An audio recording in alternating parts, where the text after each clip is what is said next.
Hello friends, welcome to my YouTube channel মমচিত্রে Susmita. YouTube channel থাকলেও আমি কিন্তু কোনো ফেমাস ইউটিউবার নই, আর তা কোনো দিন হতে পারবো কি না তাও জানি না। ইউটিউবার হতে গেলে কিন্তু যথেষ্ট হার্ডওয়ার্ক লাগে। আমি সেটা যত বেশি চ্যানেলগুলো দেখেছি তত বুঝতে পেরেছি। কেবলমাত্র যদি আমার কাজগুলো ভালো লেগে থাকে তাহলেই সাবস্ক্রাইবার সংখ্যা 25 থেকে তোমরা আরও কিছু বাড়াতে পারো। এই কাজটি করা কেবলমাত্র আমার শখেই। হয়তো কিছুটা সময় পেয়েছি বলে কাজগুলো অন্যের সামনে তুলে ধরার চেষ্টা করেছি। আসলে আমি একজন স্কুল শিক্ষিকা।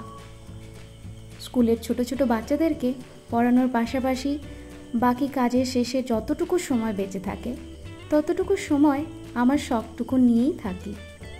সত্যি বলতে কি, কিছু আর্টওয়ার্ক বেশ কমন, তবুও সেই কাজগুলি যখন নিজের কিছু ক্রিয়েটিভিটি লাগিয়ে নতুন কিছু সৃষ্টি করার চেষ্টা করি, আর যখন তোমরা অ্যাপ্রিসিয়েট করো তখন ভীষণ ভালো লাগে। ব্যাস, দিন শেষে এটুকুই তো পাওয়া। এখনো পর্যন্ত কিছু কাজ আমি অর্ডারে পেয়েছি, আর কিছু কাজ শখে বানিয়ে অন্যকে গিফট করেছি।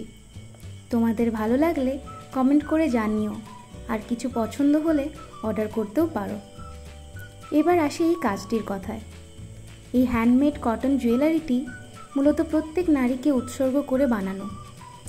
আসলে প্রত্যেকেই তোমরা গুণবতী, আর এটা তাদের স্পেশাল ফিল করাতে তাদের জন্মদিন বা কখনো কোনো অকেশানে তোমরা বন্ধুবান্ধবীরা গিফট করতে পারো। আর সেই মানুষটিও তখন স্পেশাল ফিল করে বলবে, আমি ভীষণ দামি।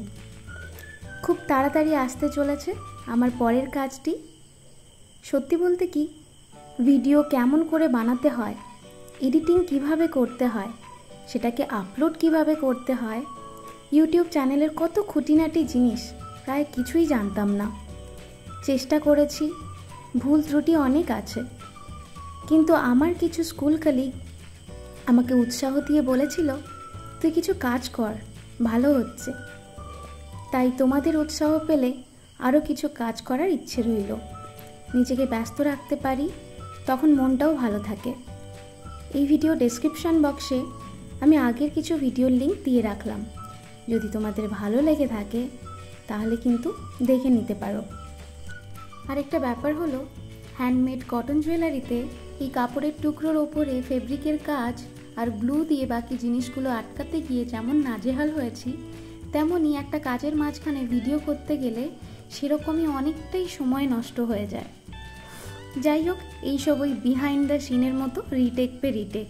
আর তাই এই কাজটি নিয়ে বা ভিডিওটি এডিটিং নিয়ে তোমরা যদি কিছু সাজেশনস দিতে চাও তাও দিতে পারো।